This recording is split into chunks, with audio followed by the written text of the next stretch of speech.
10 फरवरी से शुरू हो रहे हैं माघ गुप्त नवरात्रि। 2 शुभ योगों में पड़ रही इस साल की गुप्त नवरात्रि। इस शुभ मुहूर्त में पूजा से पाएं मां आदि शक्ति का आशीर्वाद। दोस्तों, 10 फरवरी से गुप्त नवरात्रि शुरू हो रहे हैं। और गुप्त नवरात्रि क्या होते हैं, सबसे पहले तो आपको ये बताऊंगा। फिर ये भी बताऊंगा कि गुप्त नवरात्रि में किन देवियों की पूजा की जाती है। साथ ही ये भी बताऊंगा कि इस बार गुप्त नवरात्रि पर क्या क्या शुभ संयोग बनने जा रहे हैं।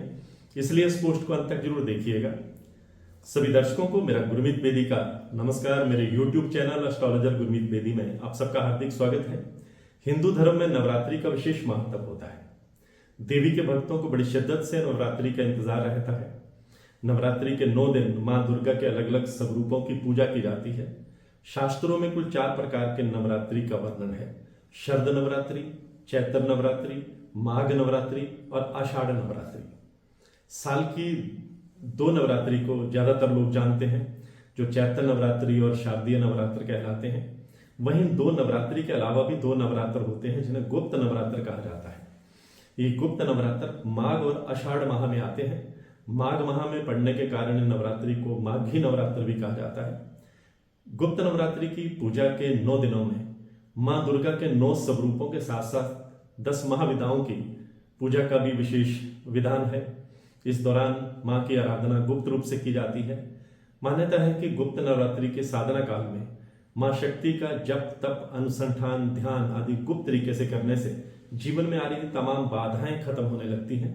मैं अपने दर्शकों को बताना चाहूंगा कि इस साल माघ माह की गुप्त नवरात्रि शनिवार 10 फरवरी से शुरू हो रही है।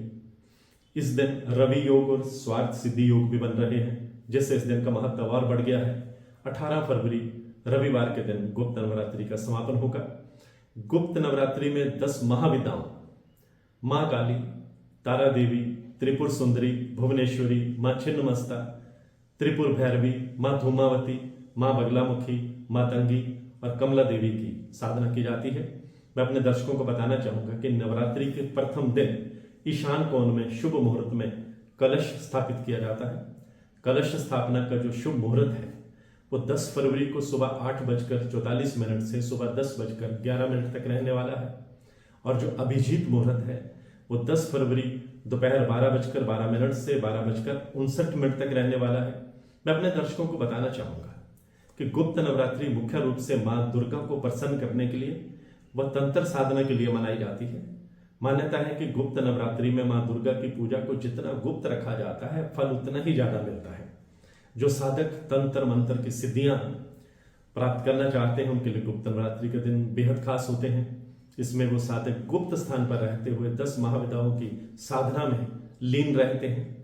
गुप्त नवरात्रि का महत्व चैत्र और शारदीय नवरात्रियों से भी अधिक है, क्योंकि इनमें देवी अपने पूर्ण स्वरूप में विद्यमान रहती हैं, जो प्रकट रूप में नहीं होता है। गुप्त नवरात्रियों में देवी शीघ्र प्रसन्न होती हैं, लेकिन सबसे जरूरी और महत्वपूर्ण बात यह है कि साधक को पूर्ण संयम और शुद्धता से देवी की आराधना करनी होती है। गुप्त नवरात्रि में साधक, सन्यासी, सिद्धि प्राप्त करने वाले, तांत्रिक, मांत्रिक देवी की उपासना करते हैं और देवी की 10 महाविदाओं की पूजा की जाती है, जिनका तंत्र शक्तियों और सिद्धियों में विशेष महत्व है। मैं अपने दर्शकों को बताना चाहूंगा कि तंत्र साधना के लिए भी गुप्त नवरात्रि बहुत महत्वपूर्ण मानी जाती है।